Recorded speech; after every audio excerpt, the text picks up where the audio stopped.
Welcome back to the channels. My name is Thomas Fletcher and I'm the host of both the LCSW network and the Military Social Work Network.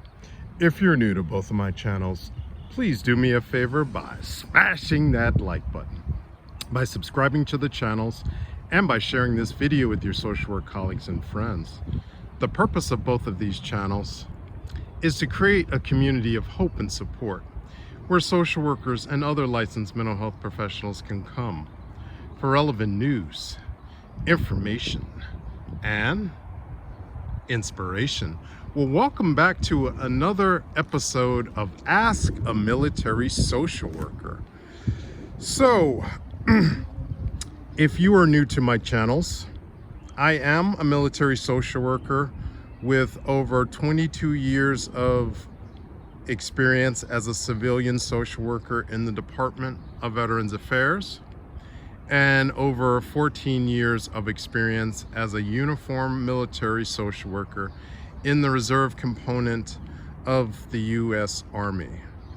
So that's my background. In today's show, we will be answering the question, so what are the cons, the downsides, the negative aspects of serving as a reservist military social worker?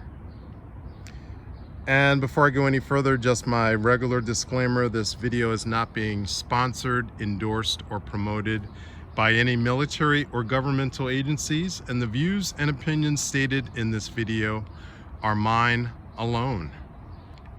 All right, so I've made a lot of videos over the years. I've been making videos now on YouTube going back to 2020. I've been making specifically military social work videos since 2021 approximately.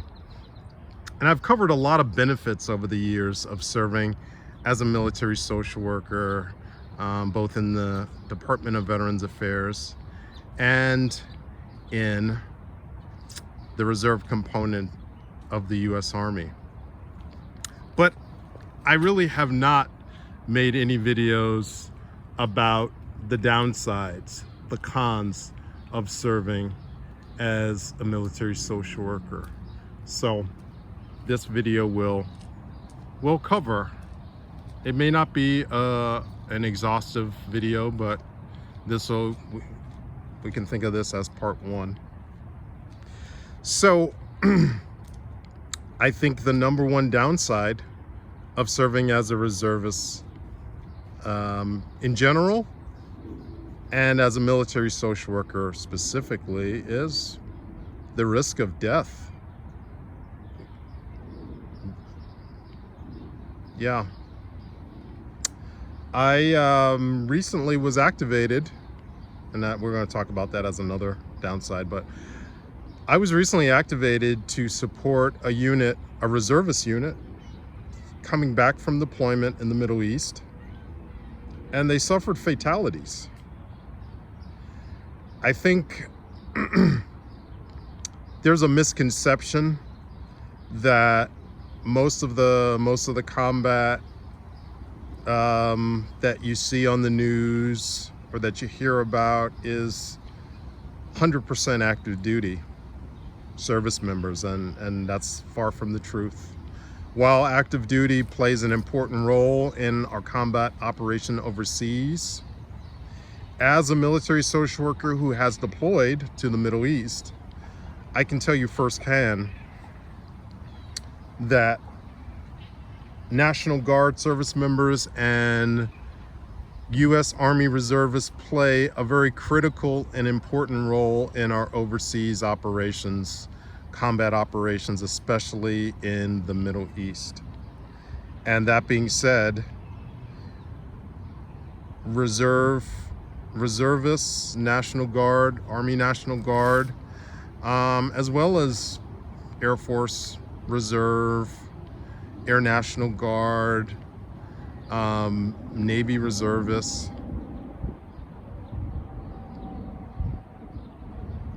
have lost their lives serving in combat zones.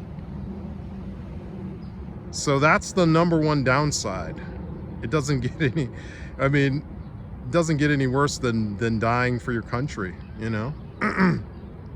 So if you are thinking about becoming a reservist, if you are thinking about becoming a military social worker in the reserve component, you need to understand that when you're commissioning, when you're enlisting, that's certainly a risk that you need to consider very seriously. Okay, so that's the number one downside, I would say, death. Number two, activations. So before joining the Army Reserves, I served in the California Army National Guard for over 11 years. And during those 11 years, I both experienced as well as witnessed numerous state activations for wildfires, civil unrest, thinking of 2020 specifically, but there have been other periods in history where the National Guard has been activated for civil unrest. So that's something you have to be ready for. You can be called up at a moment's notice. I remember just about 6 years ago now, I got an email. I was at work. I got an email and I got phone call. Actually, it was phone calls first. It was phone calls from the XO of the unit that I was serving in the California National Guard, telling me I've been activated for Title 10 orders, ADOS orders to support COVID missions. And so, you know, literally given like a day's notice, like you're going to be reporting to the Armory. If I got called on Wednesday, they told me I was going to be reporting to the Armory 2 days later on Friday for these active duty orders, right? And that happened to me recently with my unit in the Army Reserves. We were given a warno on a Thursday night, and the next day, Friday, the orders were published, and by Sunday we were boots on the ground on an active duty base in the States. So that was a CONUS mission, right? So activation at a moment's notice is definitely a downside if you are serving either as a reservist or as a National Guard service member. And I would say it's especially a downside if your civilian employment does not give you military leave. And I've talked about military leave being a benefit, being an underrated benefit of serving as a reservist, of serving as a National Guard service member. So if you are, like me, I'm a civilian federal employee that receives military leave. So when I do get activated, I'm able to tap into that military leave, and that does cancel out part of it. But I mean, there's still, even though, being a federal employee and getting paid military leave, it doesn't compensate you for the stress that comes with getting those momentary activations, having to make arrangements at work, having to make arrangements, with family and personal obligations, right? So those activations definitely, I would say, is a number two downside of being a uniform military social worker, reservist, or National Guard service member.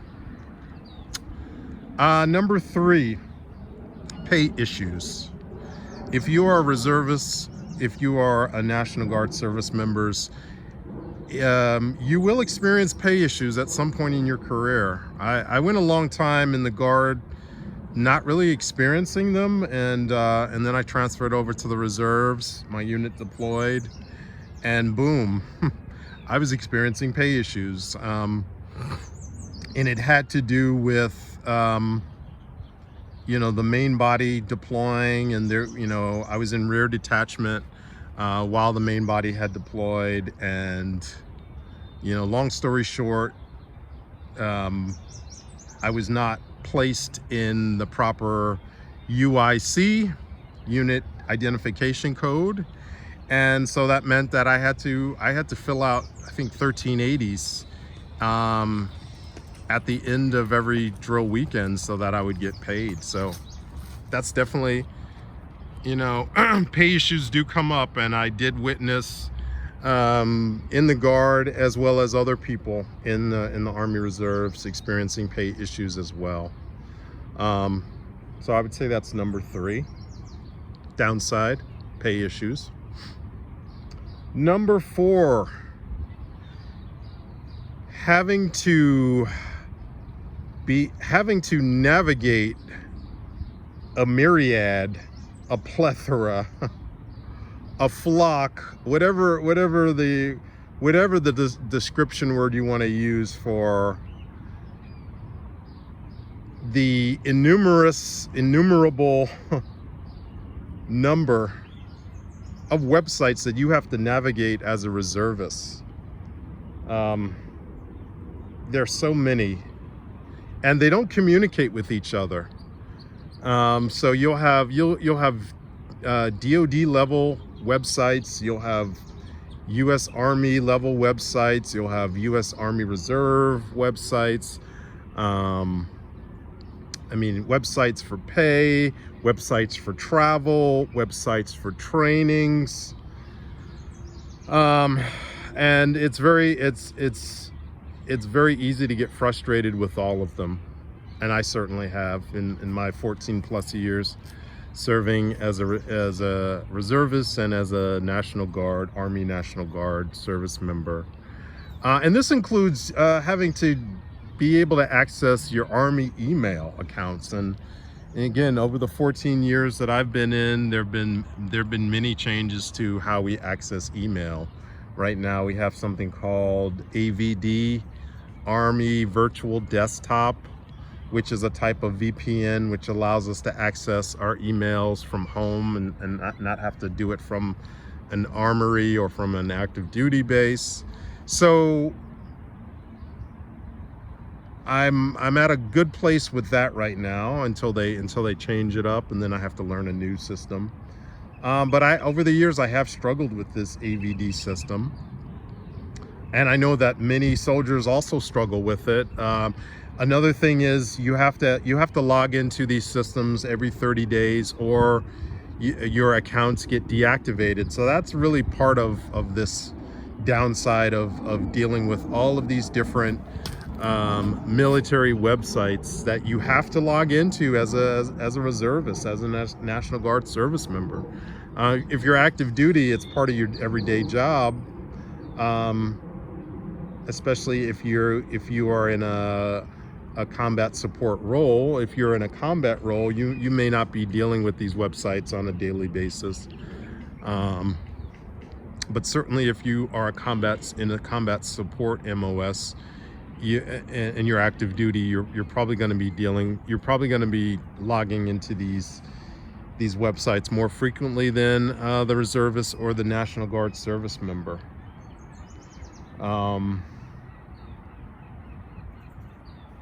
And within that, I guess the fifth, and again, these are just coming off the top of my head. This is an unscripted video. So I think the fifth one would be, there's a specific website that I'm struggling with right now that a lot of service members struggle with. It's called Defense Travel System, DTS. So every time you get activated, or every time you travel as a reservist or a National Guard service member, travel for training, it could be training at an active duty base. You could be just traveling for your regular IDT weekends because you live more than 100 miles away and you can't drive, so you have to fly into your inactive duty training, battle assembly, drill weekends. either as a TPU on the Army Reserve side or MDay on the National Guard side. And you have to complete a DTS voucher after your travel, and you have to fill in your expenses, and oftentimes your vouchers will get returned because you didn't fill it out correctly. And it's very frustrating, especially when you're a reservist, when you're a National Guard service member, and you've got other obligations outside of the reserves, outside of the National Guard, and you get these vouchers returned, and then you have to go back in and you have to figure out, okay, what do I need to do to correct this? And you don't always get the feedback that you need to complete these things correctly, and it's very frustrating. So that's my number 5 con or downside, is having to deal with Defense Travel System, DTS specifically. That's a big one for reservists and National Guard service members. Let's see what else. What are some other downsides? Oh, yeah. Number 6, missing important milestones. Birthdays, birthdays of your kids, birthdays of your spouse, birthdays of other family members, birthday parties. Not so much the holidays usually, but hey, especially if you're on a deployment, you're going to miss all those things. If you're on a deployment, you're going to miss the holiday parties with family, the birthday parties, the Christmas parties, Hanukkah parties, other cultural things. You're going to miss graduations. You're going to miss your kid, your toddler's first walk, because you're on deployment, or you're on, extended training, ADOS training, what have you. So again, if you are looking to become a reservist, a National Guard service member, you have to be ready to miss a lot of these important family events, milestone events, downtime with your friends and family, right? Again, there's a lot of benefits, but these are real downsides that you have to be ready to accept. And as a reservist, as a National Guard service member, many of us have experienced all of these things. We've missed all of these events, all these milestones. Yeah.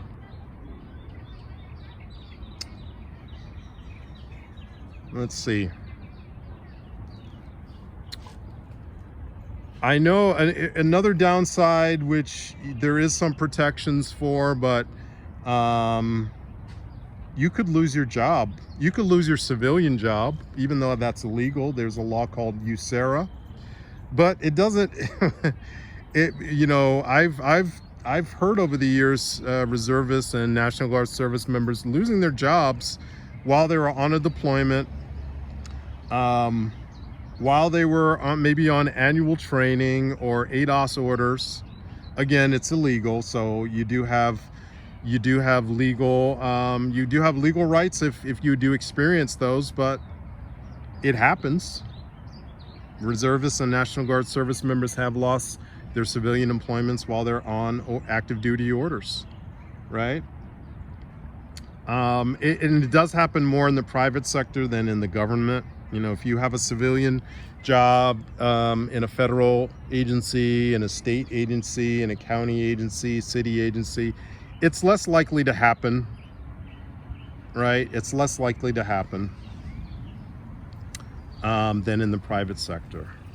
If you're working for a little mom and pop shop, and they need to hire somebody, and while you're away, it may happen. It's more likely to happen again in the private sector than in a public sector government job. But it's definitely a downside. It's definitely a con, losing your civilian employment while you're on active duty orders, right? I'm sure I'm missing some other downsides, but these are the big ones that I've covered already. Oh, here's another one. In some situations, especially if you're an officer, you may experience a decrease in your pay while you're on active duty orders. And that's why, like, positions like physicians are usually only on 90-day deployment orders for just, you know, and that's one of the reasons why that professionals, especially medical doctors, will tend to experience a decrease in their pay, especially if they're working in the private sector, if they have a private practice and their rates are much higher than what they would get from the government. Then that's definitely, and that's why the military does offer such generous bonuses specifically for medical doctors and, you know, specialties within, you know, physician specialties usually will receive the highest accession bonuses and retention bonuses, because they understand that medical doctors will experience a decrease in their pay when they're on active duty orders. So, and you may experience that other MOSs, you know, you may be a highly paid person on the civilian side, and then when you're on active duty orders, you're even outside of being a medical doctor, you may be in another highly paid civilian role, and your military pay may be a fraction of that, even with all the different allowances like BAH, BAS, family separation pay, you know, all the different bonuses. They may still pale in comparison to what you may make in your civilian career. I think I've covered the big ones. If I've left out any other downsides, any other cons, please feel free to comment in the comment section. Right? If I got anything wrong, please let me know. But I want to thank you all for watching this video. For all the social workers and other licensed mental health professionals, thank you for the work that you do every day. For your clients, for your agency, and for the profession. Please continue to support each other and yourselves. Bye for now.